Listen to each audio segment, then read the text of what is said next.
32 देशों ने भारत को धमकी दी है और इन 32 देशों में बड़े नाम हैं अमेरिका, यूरोप, यूनाइटेड किंगडम। ये सब क्यों भारत के खिलाफ हैं और किस चीज़ पर खिलाफ हैं?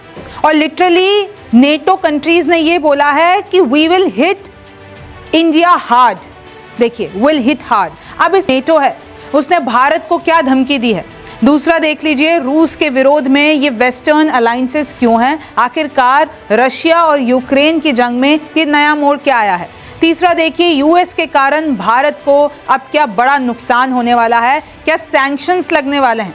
और लिटरली प्रतिबंध की यहाँ पर धमकी मिली है भारत को। चौथा है कि अब मुस्लिम मुल्कों से ज़्यादा तेल खरीदेगा भारत, क्योंकि अब जो झटका लगेगा उसके जो रेपरकशंस होंगे क्या वो ये होंगे। अस्सलाम वालेकुम दोस्तों, भारत दुनिया का लाडला बच्चा बना हुआ था। पूरी दुनिया ईरान से तेल नहीं खरीद रही थी और भारत 15 साल तेल खरीद रहा था। क्यों? पाकिस्तान ने डिप्लोमेसी सही नहीं की थी। लेकिन अब देखिए कि अब की हुकूमत ने ऐसी खतरनाक डिप्लोमेसी की है कि पूरी दुनिया पाकिस्तान के साथ है और पाकिस्तान ने इस पहली बार भारत पर खतरनाक किस्म की सैंक्शन लगवाने में पाकिस्तान कामयाब हुआ है और वेस्ट को और अमेरिका को समझाने में कामयाब हुआ है कि आप भारत पर इतना हल्का हाथ क्यों रखते हैं। आप पूरी दुनिया पर सैंक्शन लगा देते हैं, पाकिस्तान पर लगा देते हैं, लेकिन भारत पर नहीं लगाते। और दोस्तों, पहली बार नेटो और फिर अमेरिका ने भारत को धमकी दे दी है कि अब भारत, जिसने रूस से तेल भी खरीदा है और बाकी ममालिक जिस पर सैंक्शन है उनसे कारोबार करता है, तो भारत पर सबसे खतरनाक सैंक्शन लगाई जाएंगी। भारत की जितनी 600 से 700 बिलियन डॉलर की फॉरेन रिजर्व है वो भी खत्म हो जाएंगे। पाकिस्तान ने ऐसी डिप्लोमेसी की है कि अब यूरोपियन यूनियन के साथ नेटो ने भी धमकी दे दी है कि हम भारत पर खतरनाक किस्म के टैरिफ लगाएंगे। और दोस्तों, उन्होंने कहा है कि वी हिट इंडिया हार्ड। अब इंडिया में कोहराम मचा हुआ है, इंडियंस का रोना धोना बहुत दोस्तों आगे चला गया है। हमें ये फायदा होगा, एक तो इससे भारत और रूस की दोस्ती टूट जाएगी और दोस्तों दूसरा ये होगा कि भारत ना अमेरिका के साथ रहेगा और ना ही रूस के साथ रहेगा। डिफेंस डील इनकी खत्म हो जाएंगी, S-400 और S-500, जिससे एयर डिफेंस सिस्टम भारत को नहीं मिलेंगे और भारत को ये भी हो सकता है कि ब्रह्मोस के पार्ट्स भी न मिले, जिससे भारत नॉर्मल सा मिसाइल सिस्टम भी न बना सके। जो नेटो के चीफ हैं, जो मुखिया हैं, उन्होंने कहा है कि इंडिया पे हम लोग सैंक्शंस लगाएंगे, प्रतिबंध लगाएंगे।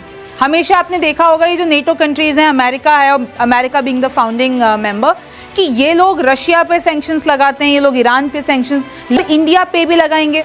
उन्होंने ये कहा है कि हम भारत पर सेकेंडरी सैंक्शंस लगाएंगे। भाई, एक तो प्राइमरी सैंक्शन होते हैं जो कि ईरान और रशिया पे लगते हैं। अब एक ये जो सेकेंडरी सेक्शन है वो ये है कि अगर यूएस ने रशिया पे सैंक्शंस लगा रखा है और भारत अगर रशिया से ट्रेड कर रहा है तो भारत पर भी सेकेंडरी सैंक्शंस लगेंगे और भारत समेत चाइना, ब्राज़ील पे भी लगेंगे, क्योंकि अगर वो रशिया से एंगेजमेंट करते हैं, चाहे वो तेल व्यापार हो, चाहे वो हथियारों के मामले में हो। आपको तो पता ही है कि भाई भारत जो है बहुत डील करता है रशिया के साथ, चाहे वो तेल की खरीद हो, चाहे वो हथियारों की खरीद हो। तो अब जो अगर हम रशिया से व्यापार करेंगे तो अमेरिका भारत को झटका देगा, नुकसान कराएगा और हम पर प्रतिबंध लगाएगा, लेकिन सेकेंडरी। और लिटरली नेटो चीफ ने क्या बोला है? If you live in Beijing, Delhi और president of Brazil might want to look into this and might hit you very hard. यानी अमेरिका, यानी जो नेटो कंट्रीज के चीफ हैं, वो ये कह रहे हैं कि भाई बहुत बुरी तरीके से हम हिट करेंगे। अगर मैं उनके आपको शब्दशः बता देती हूँ कि उन्होंने क्या कहा है। देखिए, नेटो सेक्रेटरी का नाम है, सेक्रेटरी जनरल का मार्क रूटे। उन्होंने चेतावनी दी है इंडिया को कि हम आप लोगों पे सेकेंडरी सेक्शंस लगाएंगे अगर आप रशिया के साथ बिजनेस करेंगे तो। और देखिए, ये भी आपको जान लेना चाहिए कि इस वक्त जो रशिया है वो पूरी तरीके से, देखिए ट्रंप उनके खिलाफ हो गए, पुतिन के खिलाफ। ट्रंप कह रहे हैं कि पहले तो ये हमसे बात करते हैं फ़ोन पे और पीछे से बमबारी कर देते हैं। और अल्टीमेटम दिया है ट्रंप ने रशिया को कि अगर 50 दिनों के भीतर कोई सोल्यूशन नहीं निकलता है रशिया और यूक्रेन की जंग का, तो हम लोग रशिया पे इतने भारी टैरिफ लगाएंगे कि ट्रेड करना मुश्किल हो जाएगा। और कहीं ना कहीं जो टैरिफ जंग है ना, उसके बारे में मैंने आपको कल ही बताया था। तो देखिए, अब तो ऐसा कर रहा है अमेरिका, यूक्रेन को वापस से हथियार देना शुरू कर दिया है और अब ज़्यादा बेहतर और ज़्यादा क्वांटिटी में दे रहे हैं। भाई, पहले आपने बीच में देखा था कि यूक्रेन को हथियार नहीं देंगे, अमेरिका का ऐलान हुआ था, लेकिन अब ट्रंप ने वापस से बोल दिया है कि हम यूक्रेन को हथियार देंगे और देना स्टार्ट भी कर दिया है। एडवांस से एडवांस एयर डिफेंस सिस्टम देंगे और यूक्रेन को हथियार देते रहेंगे जब तक ये रशिया जो है मान नहीं जाता सीज फायर के लिए, सोल्यूशन के लिए। तो फिर देखिए कैसे जो अब है, जो रशिया के साथ डील कर रही हैं कंट्रीज, उस पर भी आफत आ गई है। तो अभी इस वक्त जो नेटो कंट्रीज हैं वो बहुत ज़्यादा अग्रेसिव हैं रशिया को लेकर। वो चाह रही हैं कि रशिया यूक्रेन की जंग अब खत्म हो, और ये जितनी भी नेटो कंट्रीज हैं इंक्लूडिंग अमेरिका, वो सब अब यूक्रेन के साथ खुलेआम एकदम खड़े हुए हैं। माई एनकरेजमेंट टू दीज 3 कंट्रीज। अब देखिए नेटो चीफ ने क्या बोला है कि मैं इन तीनों देशों को, जिसमें भारत भी है, भारत, चाइना, ब्राज़ील, उनको ये कहना चाहूँगा कि अगर कोई भी बीजिंग में रह रहा है यानी चीन में, कोई भी दिल्ली में रह रहा है या ब्राज़ील में रह रहा है, उनको अब एक तरीके से देख लेना चाहिए कि वो आगे क्या करेंगे। रशिया के साथ बिजनेस मत करना, वरना हम लोग तुमको छोड़ेंगे नहीं।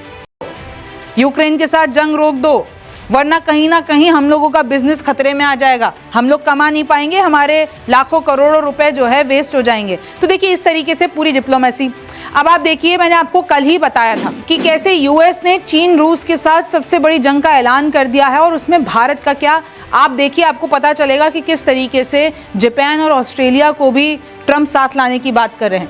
लेकिन ये पूरा मामला था ताइवान पे, लेकिन इसमें जब हमने रूस की बात की थी तब मैंने आपको कल ही बताया था कि कैसे रूस पर बहुत ज़्यादा आक्रामक हो गए हैं ट्रम्प और अमेरिका। भाई पहले तो लग रहा था कि रूस के दोस्त हो गए, लेकिन अब वापस पता चल गया है कि ट्रम्प जो है यानी अमेरिकी सरकार जो है वो कहीं ना कहीं अब रशिया को इतना प्रेशर कर देना चाहती है।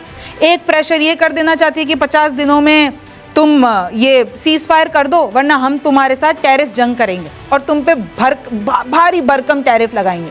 दूसरा ये कि कोई भी कंट्री अगर रशिया से डील करेगी, बिजनेस करेगी, तो हम उन पे भी लगाएंगे, मतलब रशिया का जो बिजनेस है वो चौपट हो जाएगा। और तीसरा ये कर दिया कि यूक्रेन को लगातार हथियार भिजवाते जा रहे हैं ताकि यूक्रेन और ताकतवर होता जाए और रशिया पर हमले करते जाए। तो देखिए इस तरीके से अमेरिका जो है वो रशिया को घेरने की कोशिश कर रहा है। अब आप सबसे पहले ये समझ लीजिए कि नेटो क्या है। तो नेटो की फुल फॉर्म है नॉर्थ एटलांटिक ट्रीटी ऑर्गेनाइजेशन। तो देखिए ये एक कहीं ना कहीं एक समूह है, आप एक गुट मान लीजिए, कुछ देशों का गुट है। वो ये कहते हैं कि भाई अगर तुम पे कोई खतरा आएगा तो हम पे भी वो खतरा है, तुम्हारे कोई दुश्मन है तो हमारा भी दुश्मन है, तुम अगर लड़ने जाओगे तो हम भी तुम्हारे लिए लड़ेंगे। तो ये आप मान लीजिए कि जब ये बना था 1949 में, और जो फाउंडिंग मेंबर्स थे कौन कौन थे, 12 founding members, Belgium, Canada, Denmark, France, Iceland, Italy, Luxembourg, Netherlands, Norway, Portugal, UK and USA. इन 12 दोस्तों ने कहा कि भाई हम भाई भाई हैं, बेस्ट फ्रेंड हैं, अगर एक दूसरे पे कोई भी खतरा होगा, हमारा समूह का नाम होगा नेटो, तो हम लोग सब मिलके खड़े रहेंगे। किसी एक पे हमला मतलब हम पे हमला, और फिर हम एक साथ एक्शन लेंगे। अभी देखिए ये जो समूह है वो बढ़ता बढ़ता बढ़ता 32 कंट्रीज का हो गया, लेकिन शुरुआत 12 कंट्रीज से हुई थी, जैसे कि जो धीरे धीरे जो है कंट्रीज इसमें जुड़ती गई। तो देखिए इनका जो मैं आपको ये बात बता रही हूँ ना, इन लोगों का ये कानून है आर्टिकल 5 में कि अगर an attack on one NATO country is considered an attack on all. और ये कब हुआ था, जब ये 9/11 के अटैक्स हुए थे, आपको पता ही है अमेरिका में। उसके बाद से इन लोगों ने ये रूल बना दिया कि अब हम सहेंगे नहीं। और 9/11 के अटैक आप भी जान रहे हैं किस तरीके से वो दुनिया में आज तक सबसे बड़ा टेररिस्ट हमला माना जाता है। तो उसके बाद से इन लोगों ने एक मतलब एकदम संगठन को मजबूत कर दिया कि हम जो नेटो कंट्रीज, और आज ये बहुत बड़ा समूह है। इसका जो हेडक्वार्टर है वो ब्रुसेल्स यानी बेल्जियम में है। और कहीं ना कहीं ये जो नेटो कंट्रीज जो ये जितने सारे एक साथ आए थे, वो उस टाइम पे देखिए सोवियत एक्सपेंशन हो रहा था।